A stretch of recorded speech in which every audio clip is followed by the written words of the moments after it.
I've been itching to talk about the games that have straight up owned me over the years. These aren't just random picks, they're the ones that grabbed me by the throat and wouldn't let go. The ones I've ranted about to my friends at 2 AM because they're that good. If you're here for some real talk about games that hit different, stick around. Let's jump in. The Witcher 3, Wild Hunt.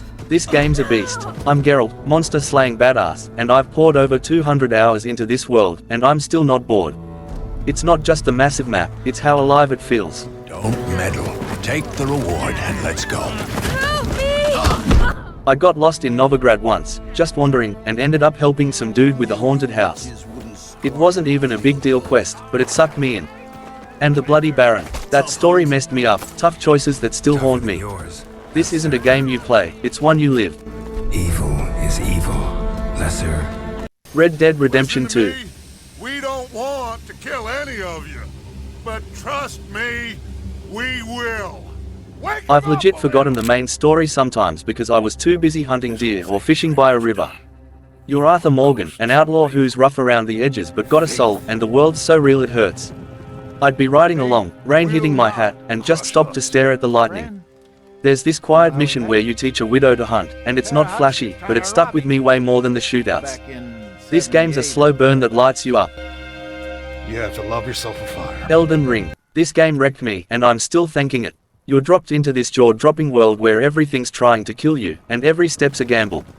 I stumbled into an underground city once and just sat there, stunned. The bosses are nightmares. 50 deaths later, I'd finally win and feel unstoppable. It's not just tough, it's that rush of cracking it open. You don't play Elden Ring, you fight for it. That wrought only darkness. God of War 2018. Kratos went from screaming rage machine to dad mode, and I'm obsessed. Mother. Oh, there do I see my father. Oh, there do they call to me. Oh, there do they call to me. Oh, there do they call to me. Smashing stuff with that axe feels like pure power, but the real hook's the story. Him and Atreus, his kid, trying to figure each other out while slaying gods. It's heavy. There's this campfire scene where Kratos fumbles through being a dad, and it hit me right in the chest. Plus, the world's insane. Snowy cliffs, glowing ruins. You're locked in from the first hit. It was our last wish. Disco Elysium. Then there's Disco Elysium. This one's wild, no fighting, just you as a trainwreck detective talking your way through a weird-ass city. I spent an hour debating with my own brain about punching a kid, didn't do it, chill. The writing's so good it's unfair, funny 1 second, deep the next. It's like you're the star of a messed up book, and every choice feels like it matters. If you love words and chaos, this one's gold. Get out there, solve a murder with a unique... Hades. I wasn't even into roguelikes, till this. You're Zagreus, busting out of hell, dying over and over, and it's still a blast.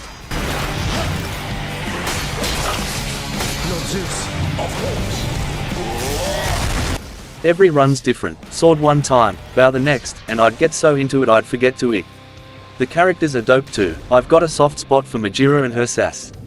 The art pops, the music slaps, and you'll be saying, one more run, till the sun's up. It's addicting as hell.